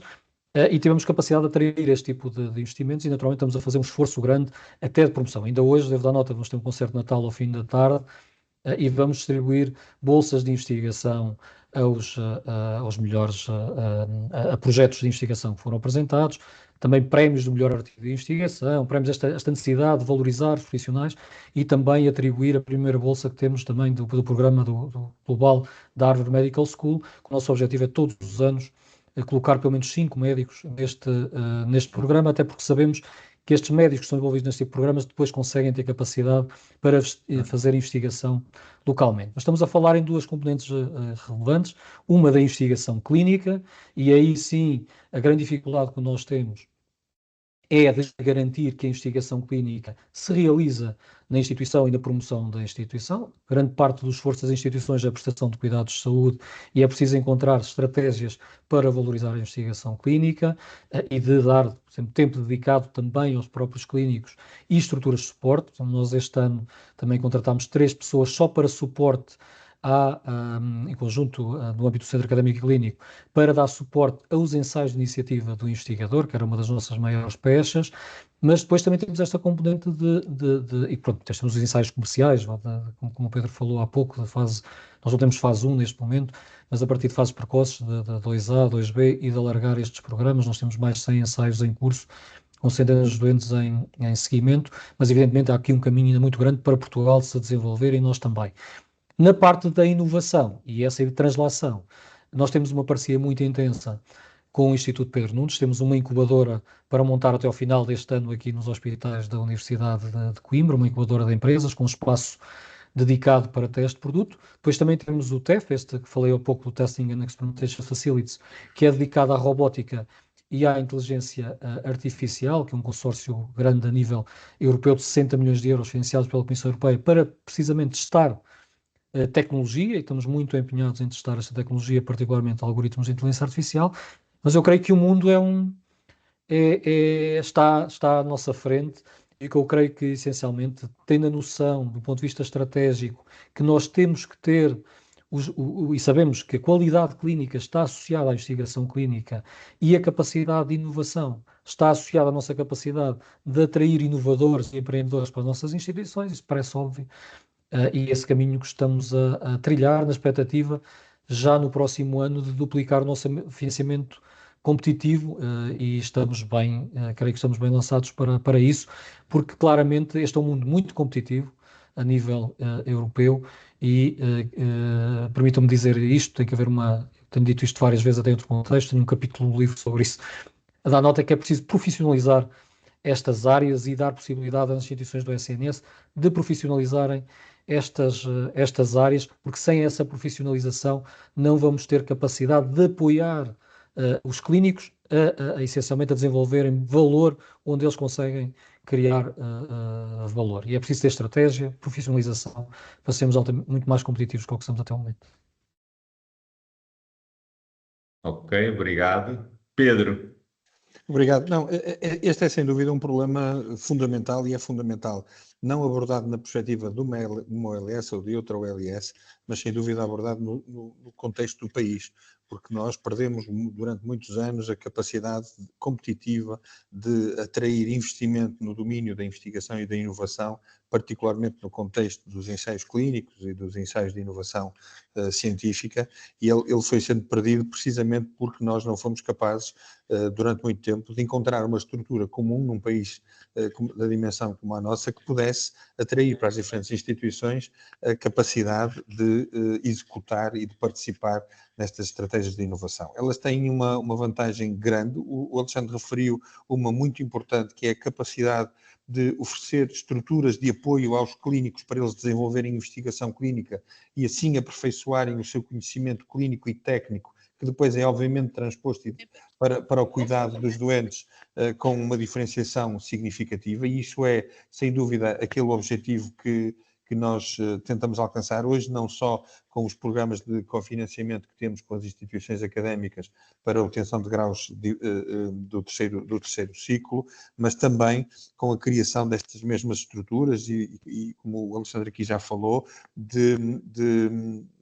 coordenadores de ensaios clínicos que permitem retirar a carga não clínica do investigador e que permitem conciliar de uma forma clara aquele que é o seu trabalho clínico com o seu trabalho académico e de investigação. E isto é importantíssimo para nós, e estas estruturas, aliás, nos países, nos hospitais todos pela Europa fora, que são candeias no que diz respeito à investigação clínica e à introdução e integração do conhecimento, o que acontece é, de facto, a existência de estruturas de apoio profissionalizadas que permitem que os clínicos intervenham de uma forma clara e retirem os benefícios para os doentes. Outro aspecto importante é que esta questão da inovação tem uma tradução significativa para os utentes. Permitem-nos ter acesso a um conjunto de tratamentos e terapêuticas que de outra forma não estariam disponíveis para o tratamento de situações particulares, permite-lhes ter acesso ao que de melhor se providencia do ponto de vista da inovação e em primeira mão. E, portanto, este aspecto é um aspecto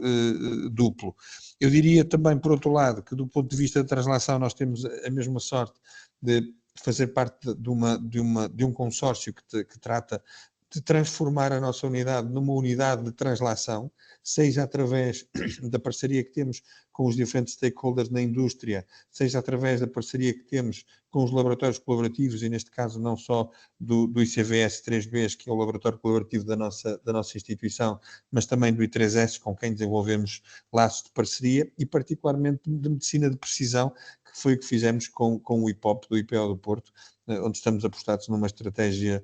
alargada, e aqui a iniciativa é toda do IPOP, nós somos só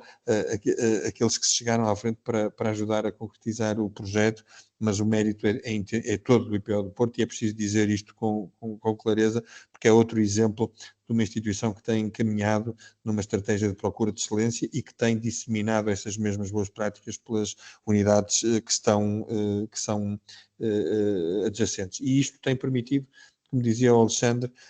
aumentar significativamente, posso dizer que quadruplicar aquela que é a produção científica escrita em revistas de peer review nos últimos 2 anos, que tem permitido quadruplicar também o número de ensaios e de estudos de iniciativa de investigador, também aqui um problema que nós tivemos que dirigir, porque era óbvio que enquanto não encontrássemos a estrutura capaz de dar apoio aos investigadores, este tipo de área não saía do chão, e agora com esta capacidade que temos de realização de ensaios de fase precoce, que obviamente não é só nossa, é de toda a estrutura do país que esteja interessada em fazê-los e que nos permite envolver em ensaios desde o início e depois, obviamente, fazer parte das estruturas que são consideradas quando se passa para fases mais avançadas dos próprios ensaios clínicos. Portanto, isto é uma mais-valia que tem que acontecer, que tem que fazer parte daquela pirâmide de translação que eu mostrei no início e que tenho a noção perfeita que o Alexandre também tem a funcionar na sua OLS há bastante tempo e que nós temos, obviamente, que almejar, porque não é só daquilo que fazemos agora que se trata, é da forma como isso se vai repercutir na nossa capacidade de manter as nossas instituições a funcionar com qualidade e com diferenciação no futuro, e o futuro é já daqui a 5 a 10 anos. Muito obrigado, Pedro, e muito obrigado, Alexandre. De facto, vocês deram aqui exemplos muito interessantes de como as vossas ULS já estão também a trilhar este caminho da área da diferenciação, através da investigação e do envolvimento em diferentes projetos, com diferentes players, e deixo aqui o desafio às ULS todas. Elas não precisam de ter um hospital universitário para pensar que só esses é que fazem investigação. Eles podem se associar a outras ULS que o sejam e que tenham esses hospitais, ou então através de parceiros, como vocês já referiram, vários que existem no mercado, os laboratórios colaborativos, estou a pensar na ICIPS também, porque não só esta investigação que se faz ao nível hospitalar, da investigação clínica mais tradicional, e que, sim, o Pedro refere, perdemos muito no passado, mas acho que já estamos a recuperar bastante bem, mas através desses players participar e pensar em ir mais longe, entrar em consórcios europeus. Os laboratórios colaborativos são umas grandes pontes, a ICIP também, porque lá fora procuram muito Portugal, porque Portugal tem estado arredado destas grandes bases de dados, como também o Alexandre já referiu, e o Pedro também, que já têm e já estão nessas grandes bases de dados internacionais. Portugal tem uma população muito distinta da população do resto da Europa e, portanto, tem elementos característicos muito próprios que faz de todo o sentido entrar nesses grandes consórcios de estudos europeus. Meus senhores, já passam 45 minutos da hora, eu vou ter que dar por terminada aqui a nossa conversa. Foi muito interessante, gostei muito. Eu, em representação da ACSS, à disposição das ULS para, naquilo que pudermos, enquanto entidade coordenadora, colaborar e fazer pontes com os vários players. Neste caso, estamos mais próximos aqui do poder político, que acho que também é um player muito importante, e que nós podemos, junto da tutela, intervir para aquilo que for necessário, como falou o Alexandre, há reformas que são muito necessárias para melhorar ainda mais aqui o nosso sistema. Muito obrigado a vocês por tudo o que foi dito, por tudo o que foi apresentado. Espero que as ULS possam aprender daquilo que foi aqui apresentado. Questionaram-se se os PowerPoints vão estar disponíveis. Acredito que sim, que vocês vão disponibilizá-los, porque são bons elementos. Olha, fica aqui um grande desafio. Eu acho que vocês já fazem uma diferença tão grande que nós temos que arranjar maneira de mostrar isto ao país e à própria tutela, porque eu acredito que aqui não devem ter conhecimento de como vocês já são exemplos tão bem organizados daquilo que vos foi pedido há um ano atrás. Estamos a falar, ainda não fez um ano, e o caminho que vocês já trilharam. Bem-haja, boa continuação. Obrigado, Carlos. E até breve. Obrigado, Carlos. Um abraço. Alexandre, um abraço. Um abraço, muito obrigado e o resto, bom dia a todos vocês que Bom dia a todos, participaram. obrigado. Muito obrigado. Um abraço.